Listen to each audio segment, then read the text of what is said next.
What's up, this is Tarek. Apple added a new multi-sport feature to their WatchOS 9 and I could not wait to try it out. This feature will be available to you sometimes in September once the public release is out, but I could not wait to try it out. And in this video, I'm going to talk with you about the new multi-sport feature and how well it worked in my race trial. This feature is great for triathletes, duathletes, and swim-run athletes. Basically, the watch will be able to track multi-sport legs as well as transition times. Multi-sport tracking isn't anything new, and many sport watches have been supporting multi-sport for many years. But what's interesting about what Apple did here is the ability for the watch to automatically detect each leg and transition between each leg. Only one other sport watch out there that can do this, and that is the rival from Wahoo Fitness. So I decided to test this out in a 70.3 Triathlon Ironman race last weekend. For those of you who are not familiar with a triathlon, let me quickly explain to you how a triathlon works. So a triathlon is a swim, bike, run event in that order. You start off with a swim. Once you finish the swim, you will run into a transition area. This is where you take your wetsuit off, goggles, and you transition to your bike. Then you take your bike and run to exit the transition area before you can ride the bike and start with the bike segment. That is called transition 1 or T1. Once you finish the bike segment, you enter the transition area again, drop the bike off, put your running shoes on, and exit the transition to start your run leg. And that is called transition 2 or T2.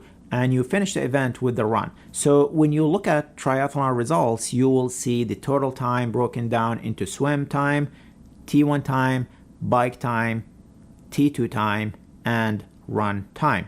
Traditionally, with most sport watches, as you finish each triathlon leg, you need to press the lap button to transition to each segment. That's a lot of manual operations that you have to remember to do while racing, and it is often messed up. An easy thing to do or forget when you are in the midst of a race.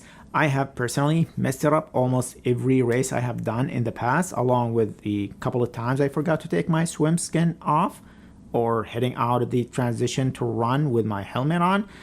Basically, you are so in the zone when racing, the last thing you want to do is hit the lap button or fiddle with tech not working on race day.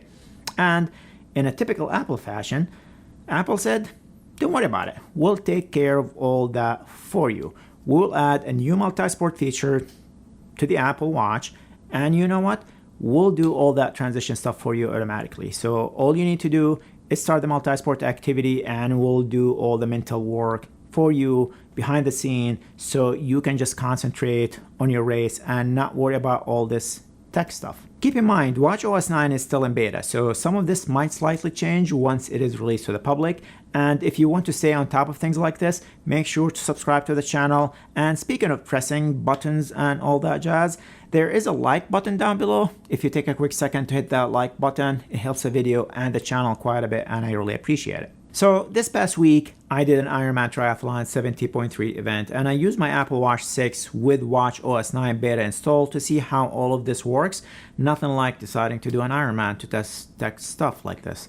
I also put on my Wahoo rival watch for the sake of comparison. Okay, so I came out of the swim in 38 minutes 10 seconds per the official Ironman tracker. The Apple Watch recorded 37 minutes and 54 seconds, so only 16 seconds off, which is really impressive. And for comparison, the Wahoo rival recorded 40 minutes and 45 seconds for the swim. I'm not sure why so much longer, but I have a theory I'll tell you about in a minute. So let's take a look at the swim to bike transition time. The official Ironman tracker had me at 2 minutes 57 seconds.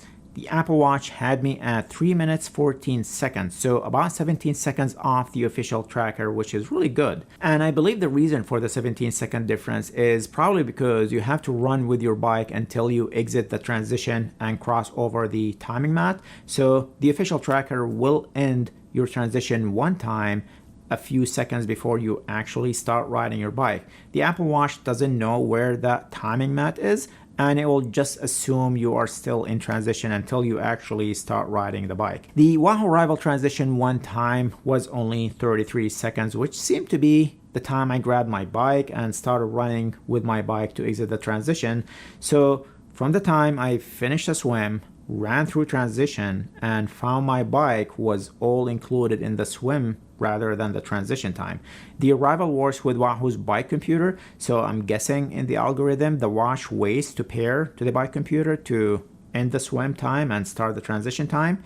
Whatever the exact reason, the Wahoo Arrival does give you a set of additional features related to MultiSport that allows you to manipulate and revise the start and end time of each transition that the Apple Watch does not have, which I'll talk about more later in this video. But let's keep going. The bike leg official time was 2 hours and 31 minutes, 57 seconds. The Apple Watch had me come in at 2 hours, 31 minutes and 53 seconds, which is again ridiculously close to the official time. The Wahoo Element had me come in at 2 hours and 32 minutes, 45 seconds.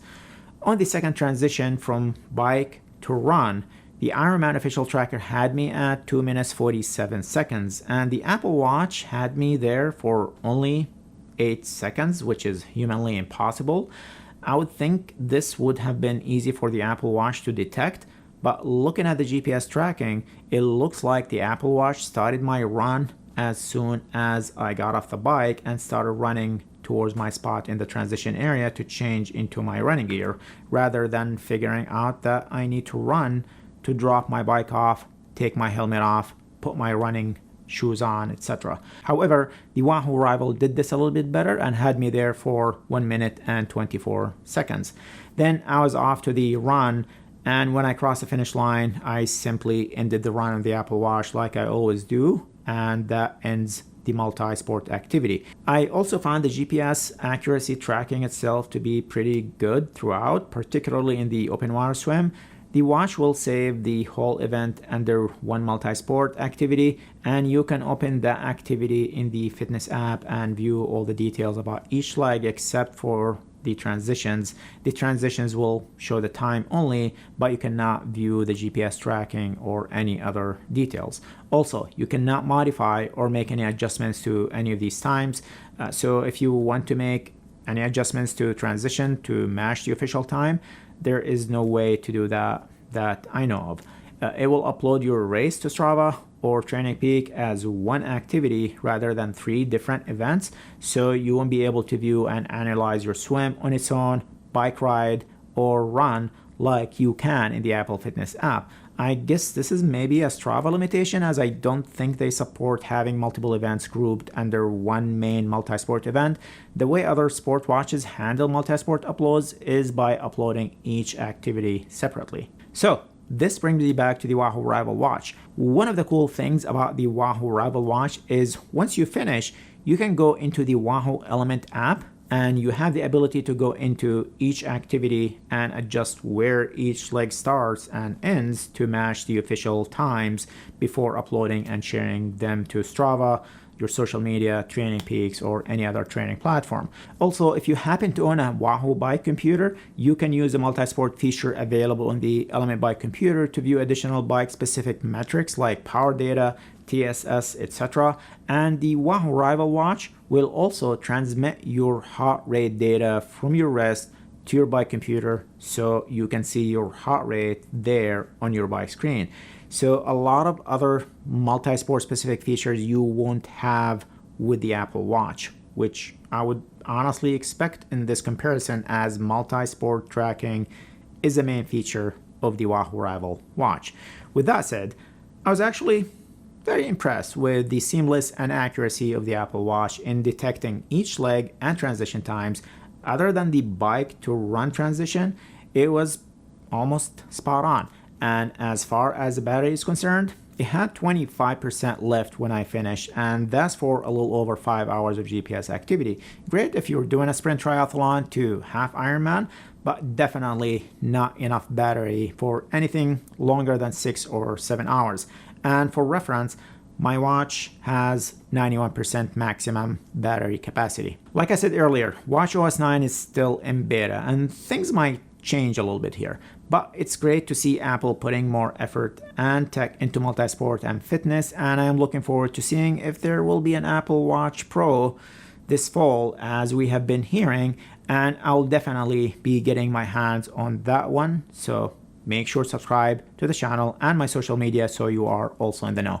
Okay, let me know what you think. Have you used your Apple Watch in a triathlon or long endurance event? I would love to hear your experience and thoughts. Let's chat in the comments. Okay, hope you find this video helpful. Remember to hit the like button, and if you are still watching and have not subscribed yet, then you know what to do. Thank you for watching, and see you in the next video.